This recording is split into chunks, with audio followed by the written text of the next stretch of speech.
You want a prescription, and you want Prozac written forever as a maintenance therapy.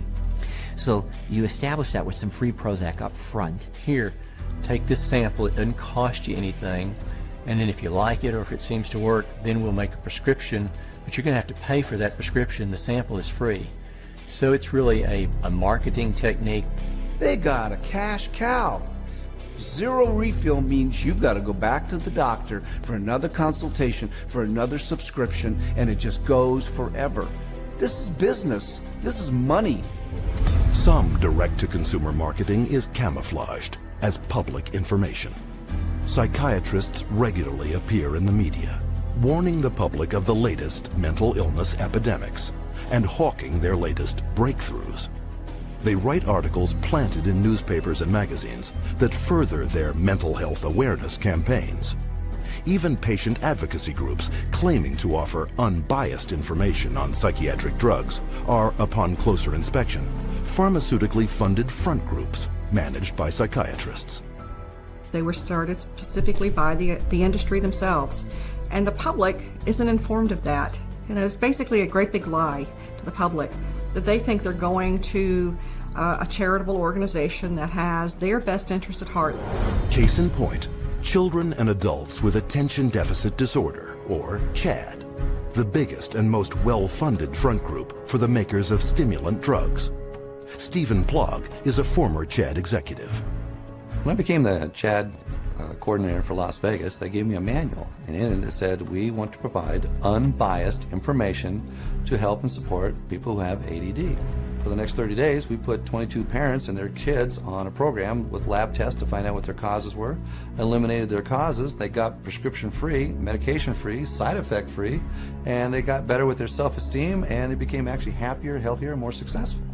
CHAD found out about this, called me up and says, we do not allow people to talk about nutrition in any of our seminars. We only prescribe going to a psychiatrist who will only prescribe drugs and therapy. So they said you can no longer work with us, and they fired me for simply recommending that parents go get a lab test, find out what the causes are, and eliminate the causes. They do not allow that. They only allow medication and psychiatric treatment. Psychiatric patient advocacy groups also promote psychotropic drug treatment by broadly issuing public marketing surveys disguised as medical questionnaires. You can take a survey of maybe 16 questions.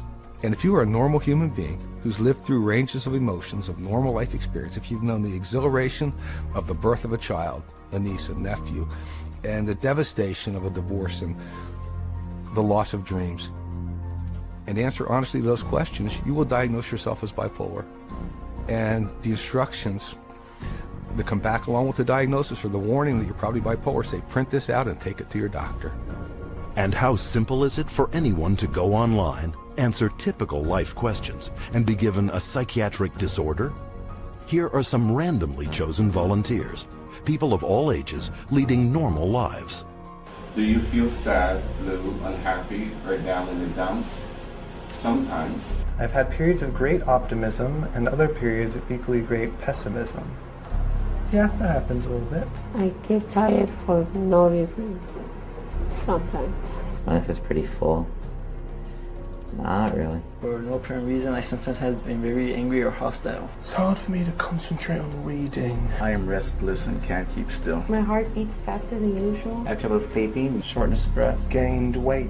Trembling hands. I have an idea that most of these are going to be sometimes. Everyone has. As in everybody? Somewhat. Somewhat true. Just a little. Oh yeah. Alright, my score totaled 42. Bipolar disorder, moderate to severe symptoms. Wow. The answer reflects on the presence of depressive symptoms. Currently suffering from an anxiety disorder. I may be suffering from bipolar 1. Minimal to mild depression. An obsessive compulsive disorder. Guess that means I'm a psycho. Guess I'll go to a psych.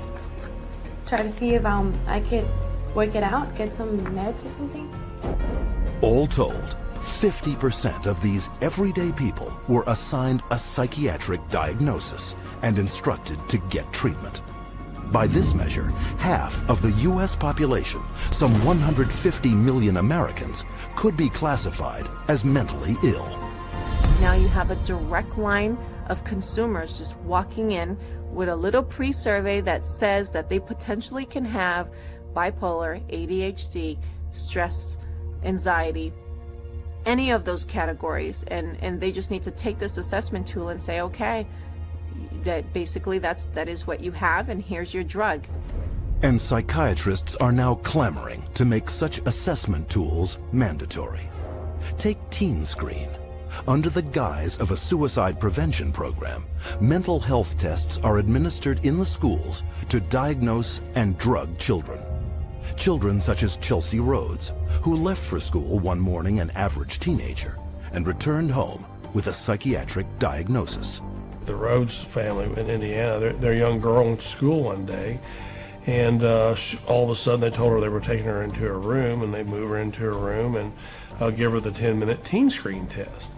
And shortly after taking the test, she's pulled aside in the hallway and she's told she has two problems, basically two mental problems. One, obsessive compulsive disorder, and social anxiety disorder. Her parents were stunned, dumbfounded. They didn't know that TeenScreen was going to screen their child. They had not been asked permission. People at school had told her that she was mentally ill with these two conditions based off of a computer test that took her 10 minutes to answer. One of the questions was worded, if Chelsea went out a lot. She answered no. We'd ask her why she answered that way. She said, because Mom, you and Dad don't allow us to go out on school nights. I have to be home to do my homework and take care of our household chores. The other question was, do you ever feel nervous or anxious when you're in front of a group of your friends or peers? Chelsea answered yes. She explained to us that because when she has to stand up in front of a group of people and give a book report in one of her classes, she's very nervous. You know, I'm 43 years old and I'm nervous in front of every one of you today, but that doesn't make me mentally ill. I absolutely believe that the survey for TeenScreen was intentionally structured to flag as many children as possible as having a possible mental health problem. And who created TeenScreen and wrote its survey? Dr. David Schaffer, a psychiatrist with extensive ties to the pharmaceutical industry. Schaffer's questionnaire is anything but scientific. In a study he himself conducted, Schaffer admitted that 84% of all students were falsely flagged as suicidal. But what was not admitted is how traumatic the consequences can be. Alea Gleason was only 11 years old when she took a screening test at her middle school in Texas.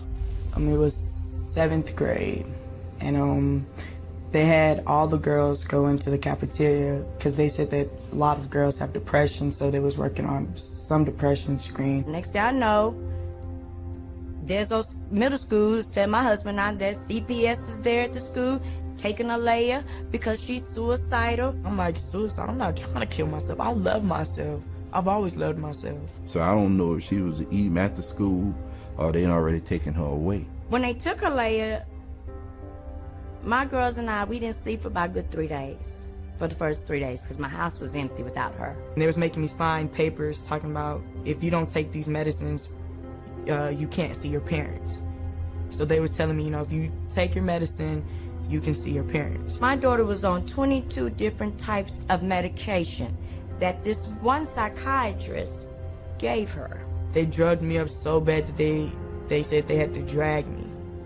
And I used to wonder how I got to my room. When I saw for myself what they were giving her and how much and how often, I just thought, they're gonna kill this child. And the parents were helpless. Then after a while, that's when I was just like, I'm not about to take no more medicine until I call my parents.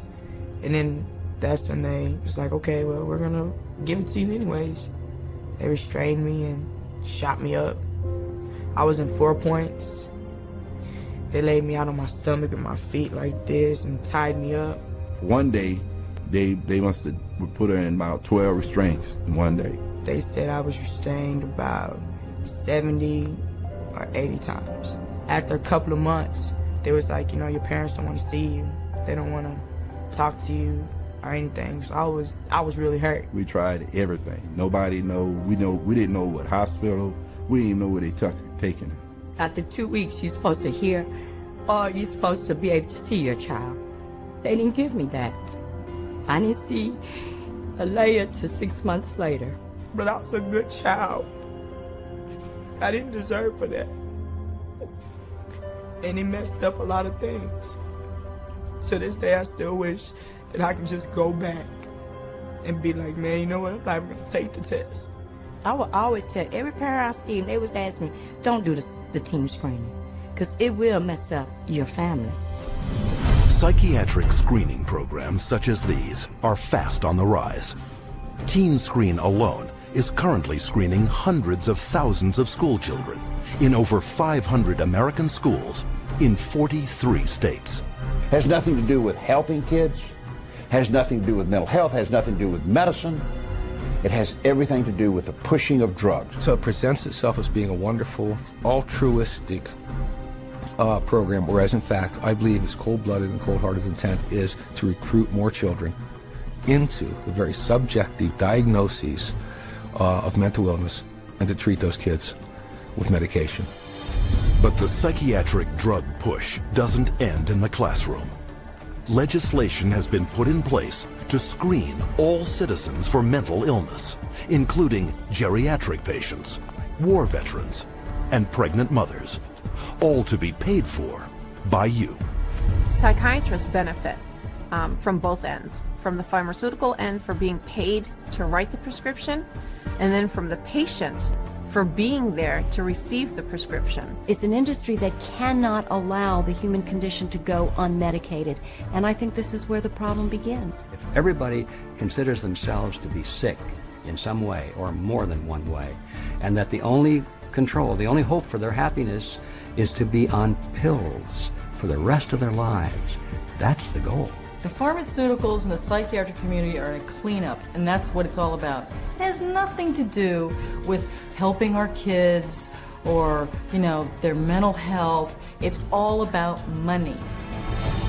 Today, drug companies spend over $5.3 billion a year marketing prescription drugs, almost 9 times more than a decade earlier. The result? Worldwide sales of psychotropic drugs have soared to $80 billion. And all while psychiatrists willfully ignore the vast human tragedy they are creating.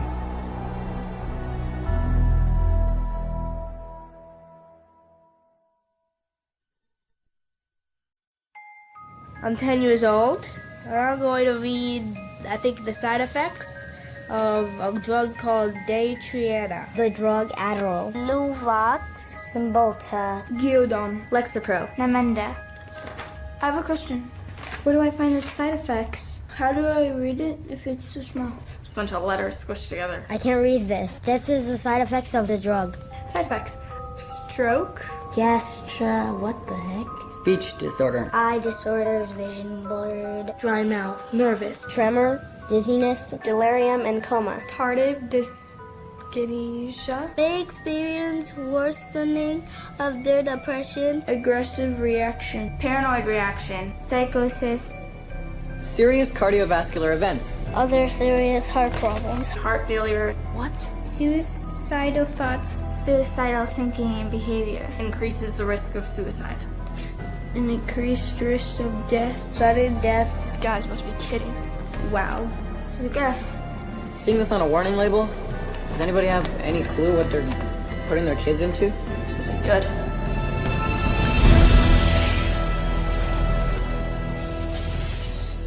No drug has side effects. They're all effects. Side effect is just a way that doctors explain away the effects that they don't like or you won't like, but they're effects. These are the effects of these drugs.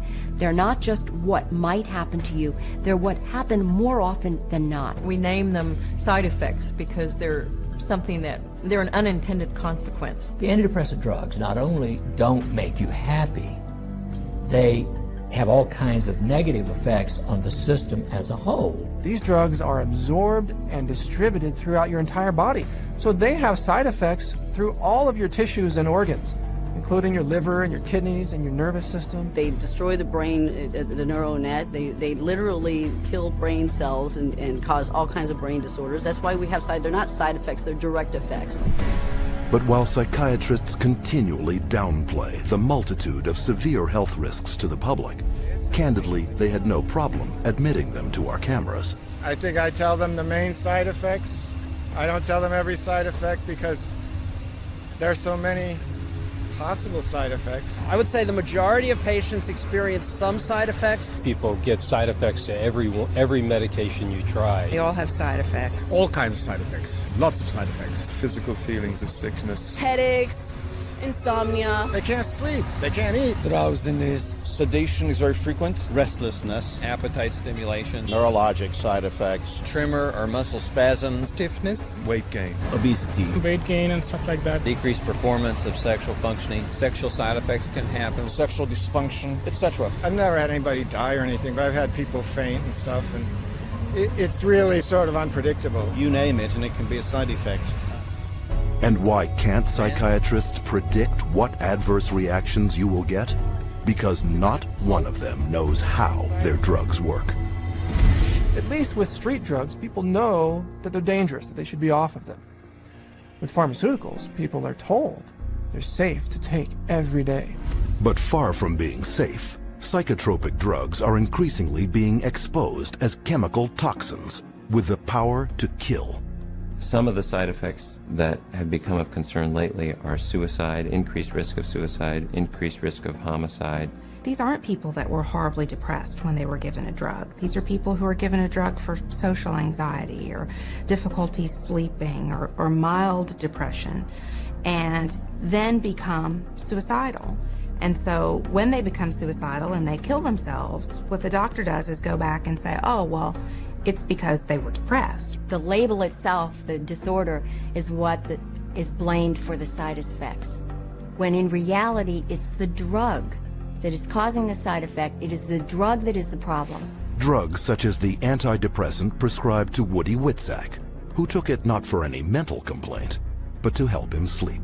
My husband and I, Tim, his nickname Woody, we were married just 2 months shy of 10 years, so we've had a long life together. And Woody was a guy who was healthy. He was a big runner. He's never had a history of depression or any other so-called mental illness. He was given Zoloft for insomnia. I find Woody one night completely sweat through his shirt in fetal position. He kept going, Kim, you gotta help me. I don't know what's happening to me. It's like my head's outside my body looking in. Kim, help me, help me. We did breathing, listened to music, prayed, anything to calm him down from his head outside his body feeling. And a week later, he was found dead hanging. A guy who loved life. Psychiatrists claim their drugs save lives, but according to their own studies, psychotropic drugs double the risk of suicide, with one increasing the risk by a factor of almost 7. As a pharmacist who has been studying the problem for the past 7 years, I do see a glaring connection between the high use of these psychoactive substances and the rise of violence. If people knew that the mechanism was not known of these drugs, that they could cause, if there's a real chance for them to get a homicidal tendency or even suicide, if you take the drug, there's a chance you may want to kill yourself. And I could repeat probably a dozen other examples of significant self-inflicted harm or significant violence to others in patients who had never had that experience in their adult life. Patients such as Wyoming grandfather Donald Shell. Donald Shell was a man in his 60s, a gentleman, a family man, a funny man. He had had periodic episodes of depression, but never any real serious mental health issues, and became depressed, had a down period, went to a general practitioner and was given Paxil. 2 days later, he shot his wife, his daughter, his 9-month-old granddaughter, and then himself. The first question the jury was asked, very telling question, can Paxil cause some people to commit homicide and or suicide? To which they answered yes. Donald Shell was on Paxil for only days before his murderous drug reaction. But long-term use of psychotropics has also proven to create a lifetime of damage, an unwelcome fact ignored by psychiatrists. In the long run, the side effects may actually be worse than an original condition. I don't think the average patient has any idea that the long-term use of this drug is now associated with very serious diseases, with diabetes, with kidney failure, with tardive dyskinesia, a movement disorder that's very serious and permanent and irreversible. You can be affected by these drugs in any part of your body, your brain, your heart, your kidneys. That's why people die early very often, because they are prescribed things, and the long-term effects are, in some cases, the death of the individual. And more damage is created by polypharmacy, where psychiatrists make a fat living prescribing multiple psychiatric drugs, one to offset the effects of another. If you have drugs that create side effects, that gives you a ready market for more drugs to cure the side effects.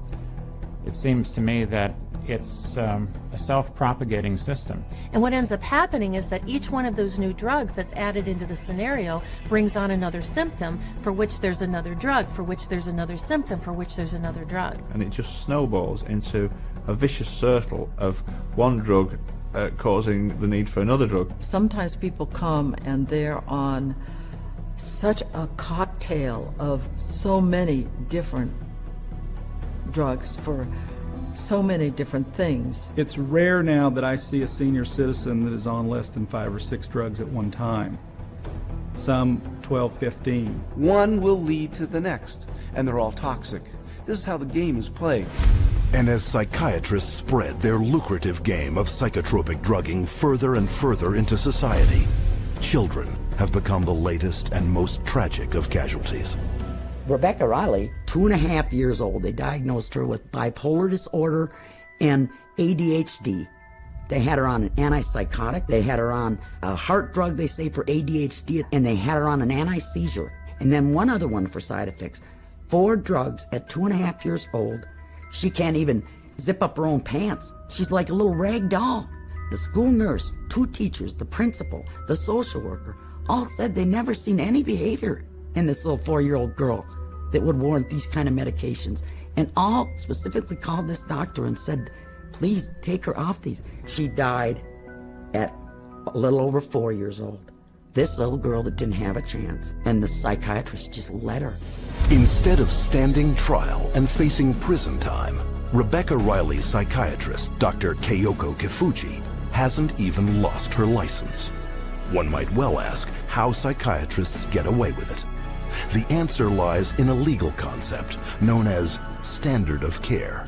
The standard of care is based on what do other doctors do? What would a reasonable physician do in this situation? And the reality is that what most physicians do is prescribe medications. As long as they've done their paperwork properly and documented that this child had the symptoms that led them to this conclusion, they appear to be completely protected from any kind of a lawsuit as a result. The standard of care is what allows doctors to seriously injure or even kill a patient with total impunity. So the standard of care now has been implemented to where you can get away with, if you're a medical doctor, psychiatrist, you can get away with murder. And the death count keeps rising. Psychotropic drugs now kill an estimated 42,000 people every year. The cost to society is very real and very devastating. But the medicine they're practicing isn't real. It's a hoax. Profit always comes before patient safety, and they take a very short-sighted view. It's all about how can we make money today, not what price are we going to pay tomorrow. The trail of destruction that a psychiatrist leaves in his path is of no concern to that guy. It's all that money. And the money is big. Psychiatry is today over a $300 billion industry without a single cure. And as more and more breakthroughs are promised by psychiatrists, their running total of sick, injured, and dead victims continues to escalate. Unprotected, it is the public, you, who must fend for themselves.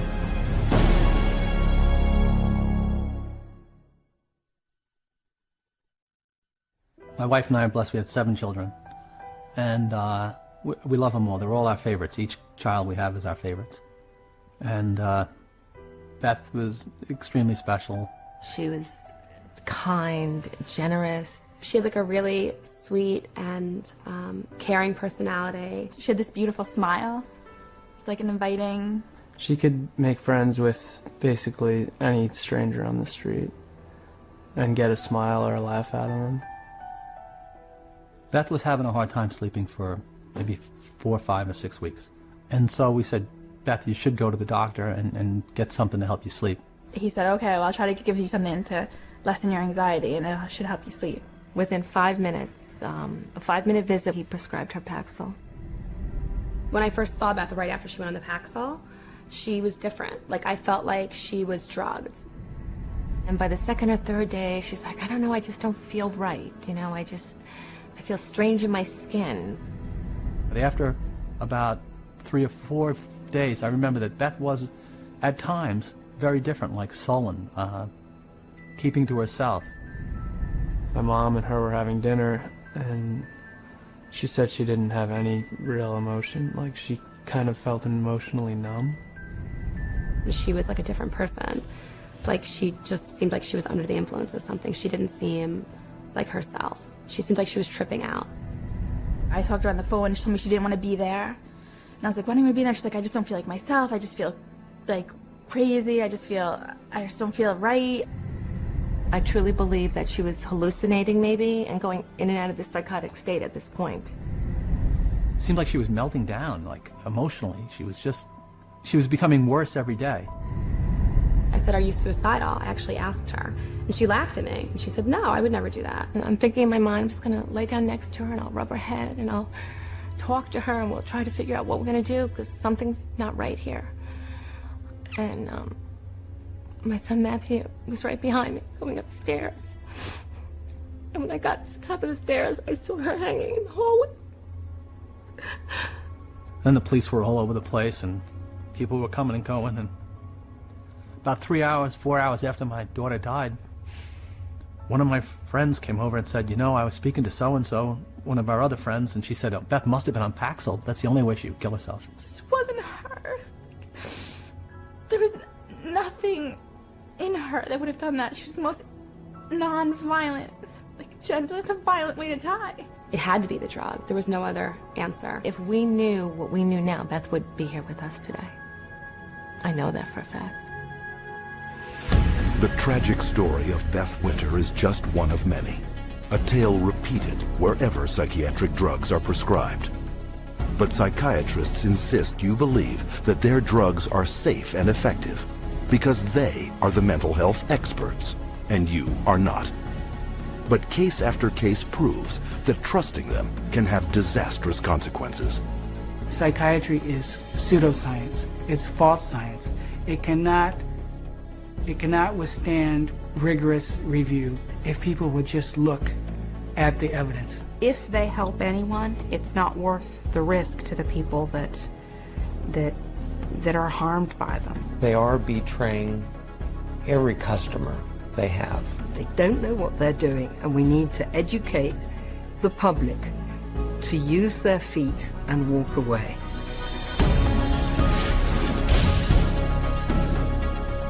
And how can the public become more educated? By exercising a central medical right, little known to the patient, but very familiar to psychiatrists. We want to be able to present the patient with alternatives. And one of the central ideas in ethics is informed consent. The components of informed consent are letting the person know, first of all, what the diagnosis is and what it's based on so that they can say, this is why we need to treat you. And secondly, what the treatment is. Every patient in the healthcare system has a right to informed consent. That is, they have a right to be told the risks and benefits of the treatment, the risks and benefits of alternative treatments, and the risks and benefits of no treatment at all. Patients should be totally informed, fully informed about every medication that the psychiatrist offers to them to take or says they should take. And studies confirm that very little full and accurate information about psychiatric drugs is getting through to the public. So what would full and accurate, informed consent on psychiatric drugs consist of? These medical doctors and experts have extensive experience in the subject. Their first point: psychiatric disorders are not actual diseases requiring medical treatment. It's true that there's no biological findings that really support any of these psychiatric diagnoses being medical illnesses. And the burden of proof really is the other way around. It's not that you have to prove that there is no biological science. The burden is on psychiatry to prove that there is. There's no blood test. There's no lab test. There's no x-ray. These are just clusters of behavior that a group of psychiatrists have voted that it's a disease. Can you imagine doctors having to have powwows to decide if a heart attack is a real disease or not? No, they don't have to decide that. They don't have to have a vote on that. They should be asking the doc, geez doc, where's the chemical test for that? Where is the objective test for this? And I guarantee you that they'll be told, we don't have a chemical test for that. There is no such thing as a chemical imbalance. And any psychiatrist that you talk to, if you ask him this question, they'll all admit it in private, but they won't admit it in public. It's a scandal. So this is all subjective. Nothing objective about psychiatry. 2. There is no scientific proof that psychotropic drugs resolve any mental problems. Since there is no measurement for these psychiatric diagnoses, because they're really just subjective, for the same reason there really can't be a measurement for the effects of the drug. In terms of medication, the evidence that's claimed is the medications are highly effective and not very toxic. But actually, in fact, the data in psychiatry are very clear that that's not true. What is true is that the medications are barely, if at all, more effective than placebo. You're selling drugs to people under false premises, under a disease that's been invented. So how do you measure efficacy among a disease that doesn't even exist? 3. Psychotropic drugs mask symptoms and come with severe short and long-term side effects. Whatever problem you're being treated for, whether it's depression, real or otherwise, or cardiovascular disease, medicating away the symptoms is not solving the problem. The patent medication gives the appearance of having helped because in the short term, it usually doesn't show the bad effects that are going to happen in the long term. So it's very deceptive. The longer the patient's on the medication, the worse the prognosis is. None of these medications hit precise targets. You begin accumulating all kinds of collateral damage. In other words, other organs in the body are actually harmed. So for the first time, we're seeing kids in grade school or middle school who have type 2 diabetes and who have the beginning stages of cardiovascular disease. So you see Parkinson's disease, you see tardive dyskinesias, you see other movement disorders. Is it true that we're now seeing a lot of death from psychiatric drugs? Absolutely yes. 4. Psychotropic drugs can cause dependency and addiction. One of the hallmarks of informed consent with psychiatric meds is you have to discuss the potential for addiction. The vast majority of psychiatric drugs create psychological and physical dependency. Most patients that I've seen that were on these drugs have difficulty getting off of them. It's rare for somebody to just be able to stop it without a problem. 5. Most mental problems are caused by an underlying physical illness. Many physical conditions can cause mental problems or what pose as psychiatric symptoms, but the psychiatrist, in the records I've reviewed, psychiatrist does not do an in-depth study of what could be causing the problem. And if the doctor isn't taking the time to find the cause of those symptoms, then unfortunately those symptoms may continue and there may be a serious underlying medical disorder that's being overlooked. The question is it better to treat depression with a drug, or is it better to treat depression by trying to figure out what caused the depression and working it out with the patient? Dehydration can make you exhibit symptoms of depression.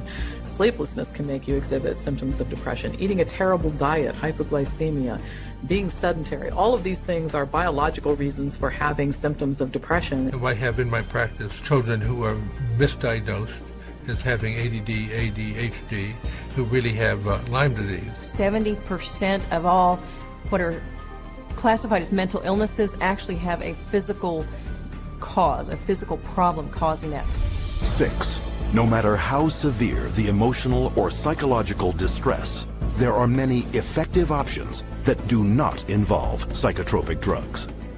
Once you've proven that there is no problem in the body and that there is no malfunction in the brain, then you have to begin to address these other levels of the self. And I think that's what psychiatry has completely stopped doing. There are very few conditions that cannot be treated by other methods than the use of drugs. Any forces that impinge on medicine that make us think that the drug approach is the only approach is undermining good patient care. And because most non-drug options are rarely told to patients, true informed consent is almost never given. When you get into informed consent, it's almost a responsibility of the patient to make an inquiry about the hazards of the drug and not rely on what the psychiatrist or physician tells them. We can't go in and abdicate our responsibility as consumers simply because somebody has an MD after their name or someone is a psychiatrist and we think they know more than we do. The best way to protect yourself is to educate yourself, is to ask questions not only of your doctor, but to do your own research. Don't be ignorant, be informed. Get information from as many places as you can. That's how you'll be an intelligent, skeptical consumer, and that's how you will protect the safety of yourself, your children, and your entire family from this industry of death known as modern psychiatry. And as modern psychiatry has permeated our world over the last 50 years, so too has psychotropic drugging. But there is a way to expose this medical abuse by reporting all complaints and adverse psychiatric drug reactions to your National Drug Regulatory Agency. MedWatch is the federal reporting program in the United States. MedWatch is a voluntary reporting system, a passive reporting system where doctors, patients, healthcare providers, pharmacists, anybody really can make a report saying that they think that what they experienced or what their patient experienced was an adverse drug effect. And this is what we call post-marketing surveillance. And this begins to get a look at what the side effects of long-term or chronic use of these drugs really is. The FDA admits that probably only 1% of all the adverse drug effects are actually reported by patients or physicians. It is only through the reporting of all adverse drug reactions that the true scale of the horrors of psychotropic drugging will come to light. You have the facts.